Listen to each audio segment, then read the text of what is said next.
बादशाह अकबर अपने मन में आने वाले हर तरह के सवाल, चाहे वह कितने उटपटांग क्यों ना हो, हमेशा बीरबल से पूछ लेते थे और अपेक्षा रखते थे कि बीरबल उसे उसका उत्तर दे। एक बार अकबर और बीरबल साथ में बैठे हुए थे, तब अकबर ने बीरबल से कहा, बीरबल, मुझे एक ख्याल हमेशा ही आता है कि तुम जो इतने बुद्धिमान हो, तुम्हारे जो पिता हैं वह कितने बुद्धिमान होंगे, और मेरा मन है कि एक दिन तुम्हारे पिता को ज़रूर मिलूं और देखूं कि वह बुद्धि में तुमसे भी बढ़कर हैं या नहीं। बीरबल ने अकबर से कहा, महाराज, मेरे पिता एकदम सीधे साधे, भोले भाले और गांव देहात में रहने वाले सरल आदमी हैं। उनसे मिलकर आपको कुछ भी हासिल नहीं होगा, इसलिए अच्छा होगा आप उनसे मिलने का ख्याल छोड़ दें। अकबर को लगा कि बीरबल शायद इसलिए अपने पिता से मिलवाना नहीं चाहता क्योंकि हो सकता है उसके पिता उससे भी ज़्यादा बुद्धिमान हो, और अपने से ज़्यादा बुद्धिमान व्यक्ति को मेरे सामने लाकर वह अपना महत्व कम नहीं करना चाहता। अकबर ने बीरबल की एक न सुनी और उसे हुक्म दिया कि अगर 8 दिनों में उसने अपने पिता से उन्हें नहीं मिलवाया तो परिणाम अच्छा नहीं होगा। बीरबल के पास और कोई चारा नहीं था, तो बीरबल ने गांव से अपने पिता को संदेश भिजवाकर बुलवा लिया। बीरबल अब सच में दुविधा में था, क्योंकि उसके पिता सच में बहुत सरल और भोले भाले आदमी थे। बीरबल ने अपने पिता को अच्छे नए कपड़े खरीद कर दिए और उन्हें एक बात कही कि चाहे कुछ भी हो जाए, अकबर कुछ भला बुरा कहे या गुस्सा करे, आपको उनके सामने बिल्कुल मुंह नहीं खोलना है। बीरबल के पिता अपने बेटे की बात मानकर अकबर के दरबार में गए।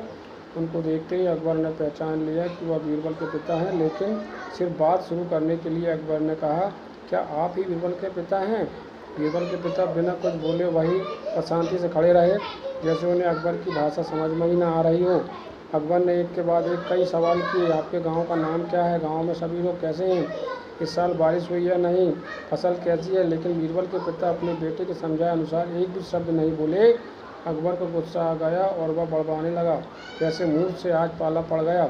मेरी ही मति मारी गई थी, वैसे मूर्ख को अपने पास बुलवाया जो इतने सरल सवालों के जवाब भी नहीं दे सकता।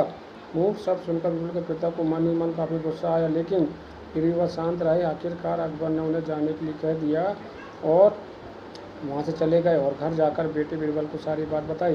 बीरबल ने उन्हें समझाकर वापस गांव भेज दिया। 2 दिन बाद जब अकबर बीरबल से मिला तो अकबर बीरबल से पूछने लगा, बीरबल, एक बात बताओ, जब हमारा पाला किसी मूर्ख से पड़ जाए तो इस स्थिति में हमें क्या करना चाहिए और कैसे करना चाहिए? बीरबल इसी मौके की तलाश में था।